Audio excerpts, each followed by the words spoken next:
Hola, queridos y queridas estudiantes, espero que se encuentren muy bien. En esta videoclase vamos a seguir trabajando con el registro y el estilo, que son dos conceptos muy importantes a la hora de traducir literatura. ¿Qué es el registro?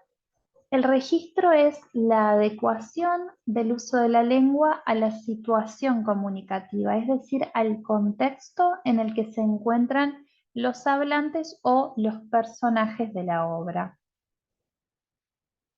Hay distintos tipos de registro, los podemos clasificar de varias formas. Podemos hablar de un continuo en el cual tenemos en un extremo el registro formal y en el otro el registro informal.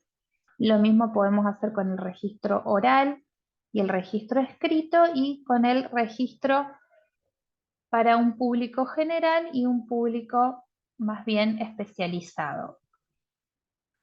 Veamos algunos ejemplos.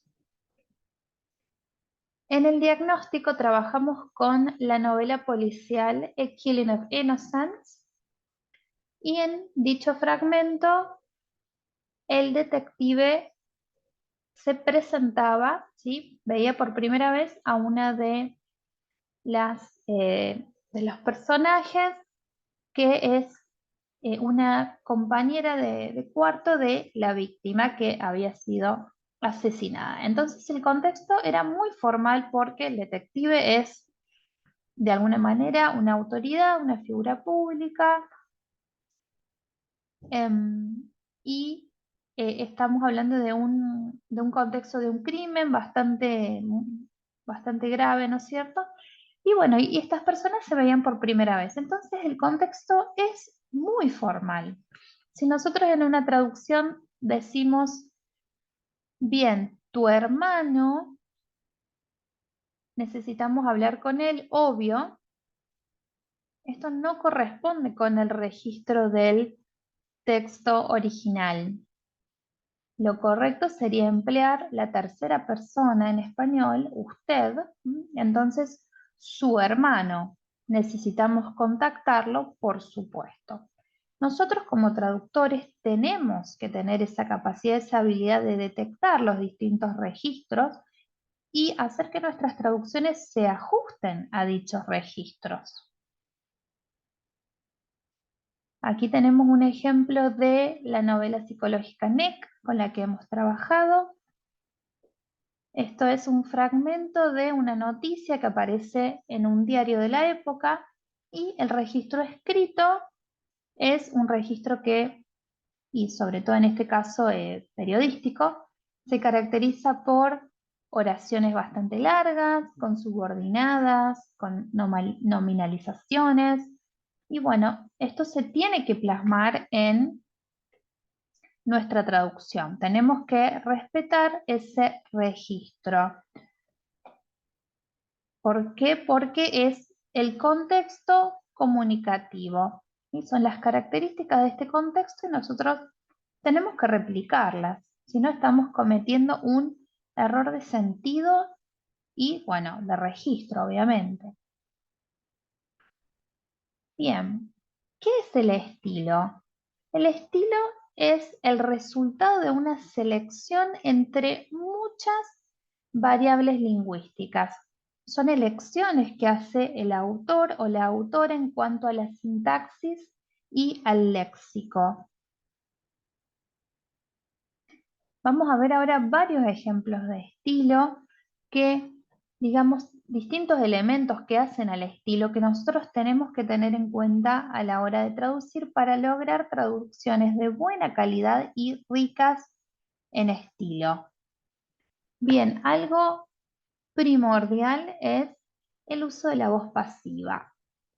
Como ustedes habrán notado, la voz pasiva es de un uso muy frecuente en el inglés, pero no así en el español. Veamos un ejemplo. Y cualquier cosa que pudiera ser usada para matar.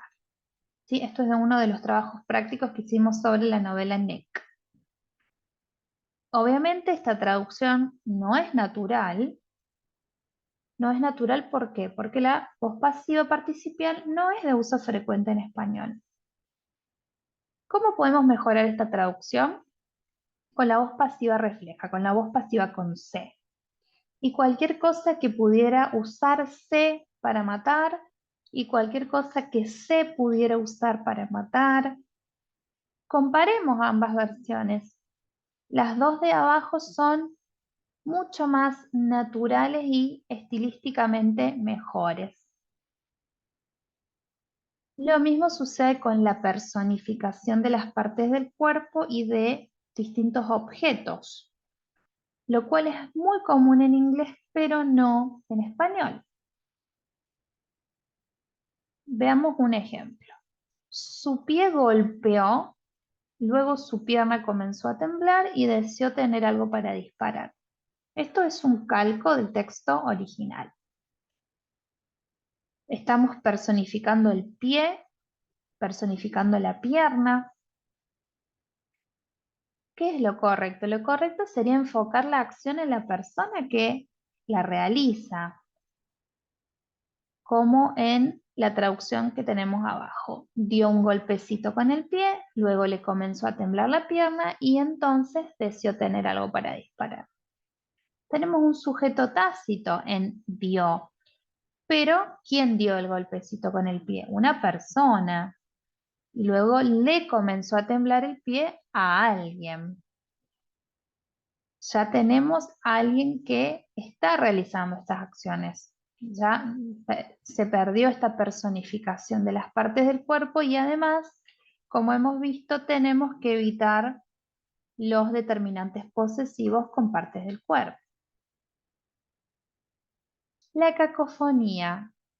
Recordemos que la cacofonía tiene que ver con la repetición de sonidos en palabras que están muy próximas. Y también tiene que ver con el uso de palabras que pertenecen a la misma familia, que tienen la misma raíz. Algunos escaparon, otros se hicieron los muertos y estaban los que estuvieron desprovistos de humanidad. Estaban los que estuvieron. Estas palabras provienen del verbo estar, ambas. Es muy cacofónica la lectura.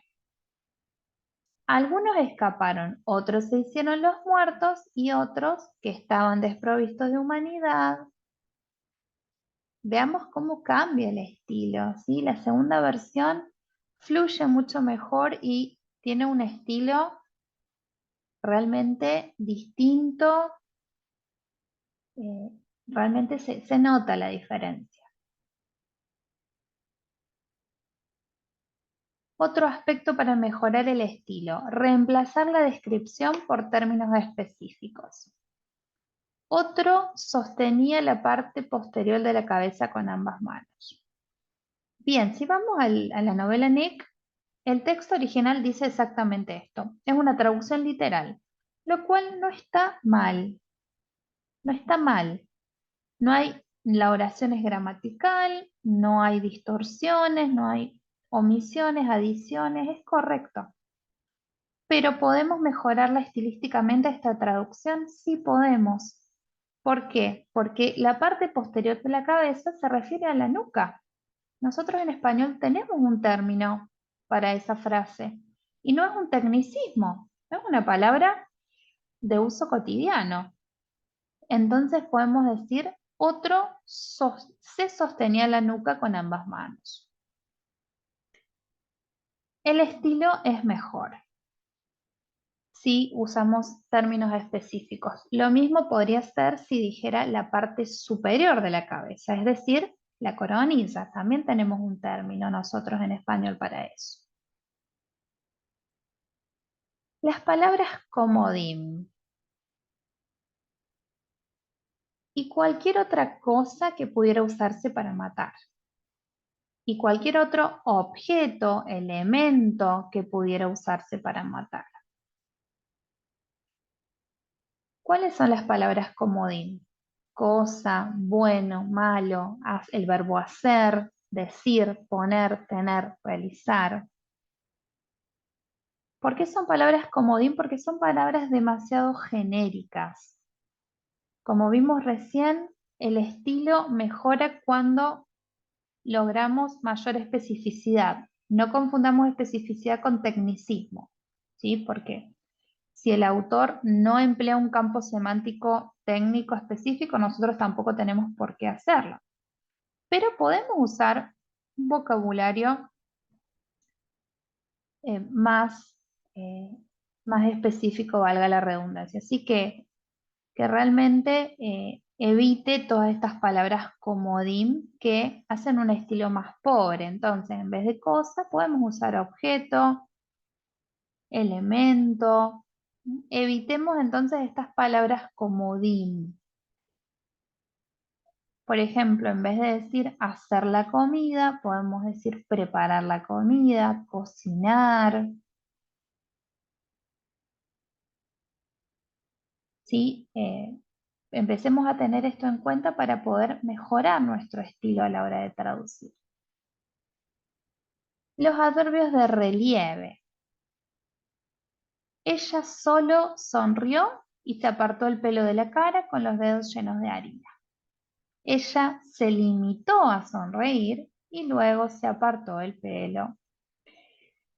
Veamos aquí que se ha usado una transposición. En el texto original teníamos el adverbio only, que lo podemos transponer como un verbo conjugado. Y comparemos ambas versiones. La primera versión no es incorrecta, está bien, gramaticalmente está bien, el sentido es el mismo, pero el estilo de la segunda versión es mejor, es más rico. Los calcos sintácticos, hemos hablado bastante de esto ya en los trabajos prácticos. Comparemos este fragmento, este párrafo. El texto meta es exactamente igual, tiene la misma puntuación, las mismas estructuras. Incluso la segunda oración, perdón, la tercera dice las ventanas, los asientos, la gente en los asientos, el techo, el piso. Esta oración es idéntica a la que tenemos en el texto origen y la oración ni siquiera tiene verbo, no tiene un verbo conjugado, entonces esta oración es agramatical. Veamos ahora esta segunda versión en la cual se conectan las primeras dos oraciones con una coma.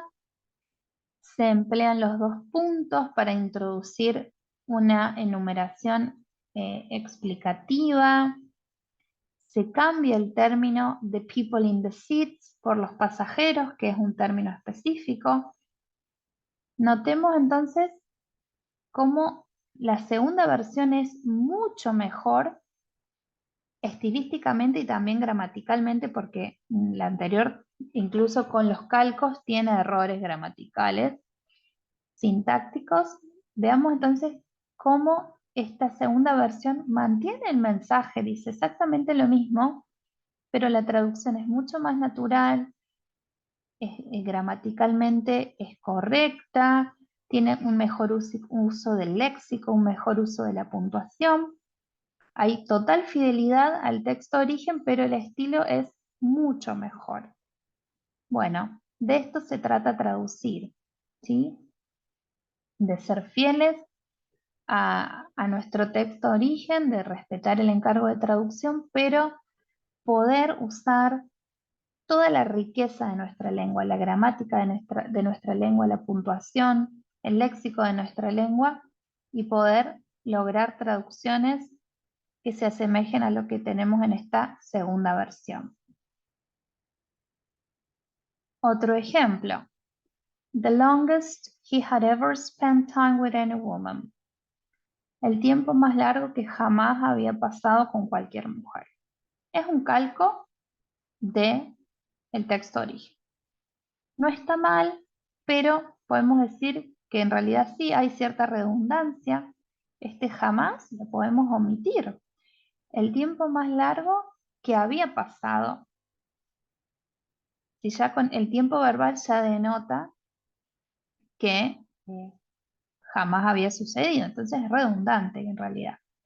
Y en vez de decir cualquier mujer en español usamos el artículo indeterminativo para generalizar. Entonces, una mujer. Veamos también cómo la gramática, en este caso, el uso del artículo, tiene mayor frecuencia que el uso de cualquier, ¿sí? A esto nos referimos con estilo. Bien, bueno, eso ha sido todo por ahora.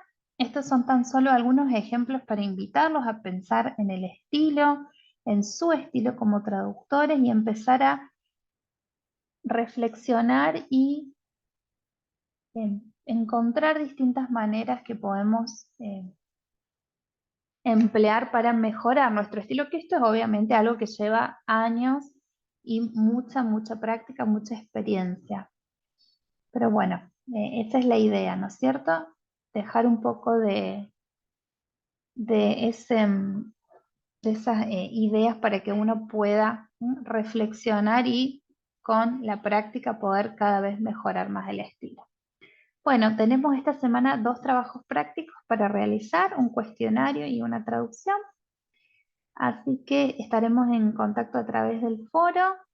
Que anden muy bien.